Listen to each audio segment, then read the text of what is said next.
Continuous effort, not strength or intelligence, is the key to unlocking our potential. Winston Churchill. My friends, that is so true. Quitting is the easiest thing to do. Slacking up, taking it easy. You deserve a break. You don't deserve a break. Keep your nose to the grindstone. Grind through it, push through it, do whatever you have to do what you have to do. And for us, it's 10 to 15 minutes each and every day following these charts. If you want to obtain mastery, if you want financial freedom, if you want to understand what's going on for real in the world.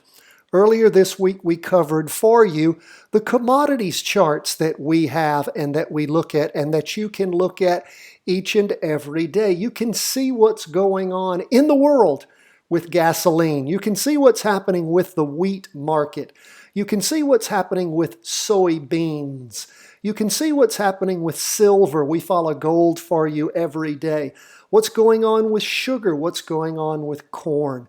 What's going on with copper? What's going on with coffee? What's going on with natural gas? All those kinds of things are available. In addition to, of course, what we cover for you every day. When it comes to the markets, the overall broad market in the S&P 500, the NASDAQ 100, both of which were up a little bit for the day.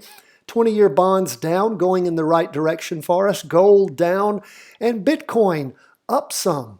So let's jump into these charts. I just want you to be empowered to know that you don't have to listen to the talking heads on television to know what's going on in the world. In fact, most of the time, what do you get from them? You get a lot of fluff to keep you tuned in between the commercials. They want you to stay for the commercials. So again, follow the charts. See what's really going on. See the truth. It's in the numbers. Now, let's first jump into the S&P 500. By the way, thank you to all the new Patreon members this week, to all the old Patreon members that have been with us for years.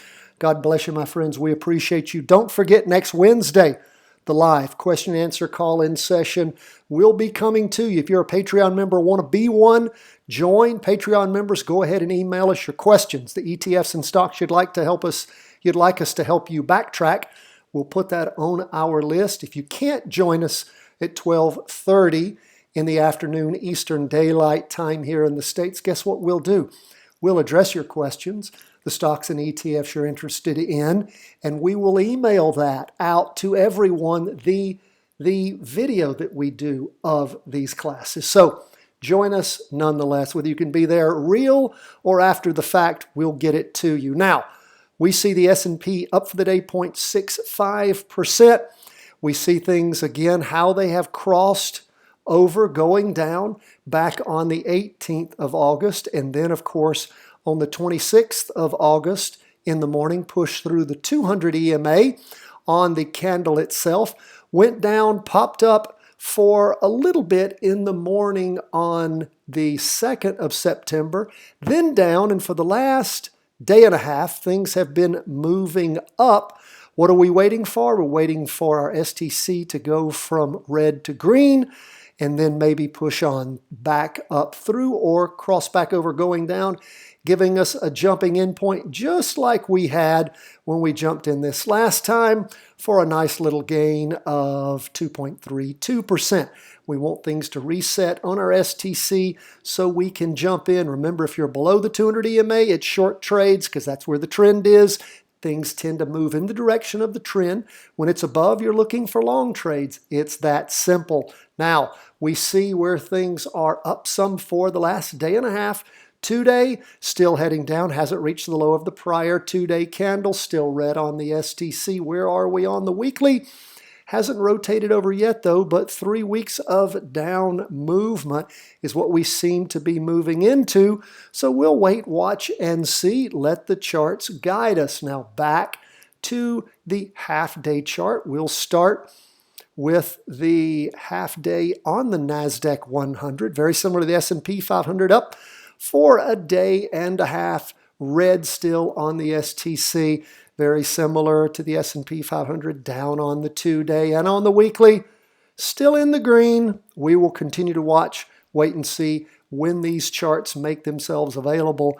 Now again, you have all the charts in the world available to you. I encourage you always pick out your favorite stocks and ETFs.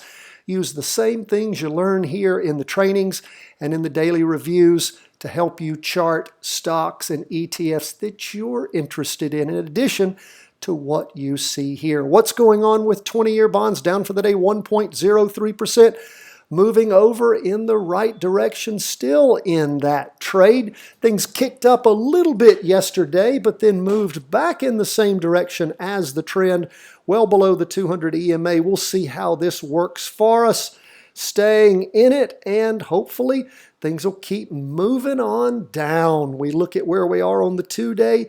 It, of course, is in the red, and on the weekly, it is in the green still, but moving on to our 5th week of accelerating down movement, well below the 200 EMA. Even on that weekly chart, there's been lots of down movement in bonds in these last many months. That's where we are on our bond trade. Let's move on to gold. Gold down for the day 0.60%.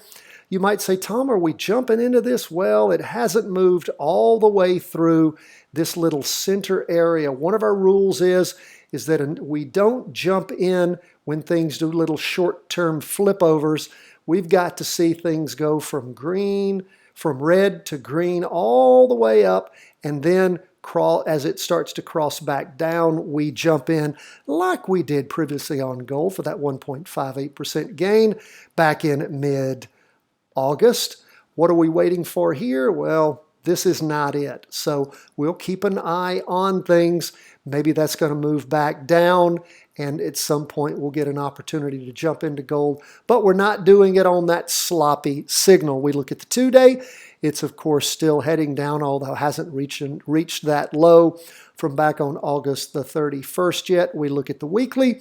And of course, it's been red quite a while. Keep waiting to see if the candlestick itself is going to push through the 200 EMA on the weekly chart. Hasn't done it. So we'll keep watching, waiting, and seeing.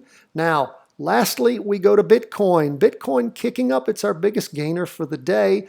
Not a lot for Bitcoin, particularly after all this down movement that we've seen over the last few days. For a long time.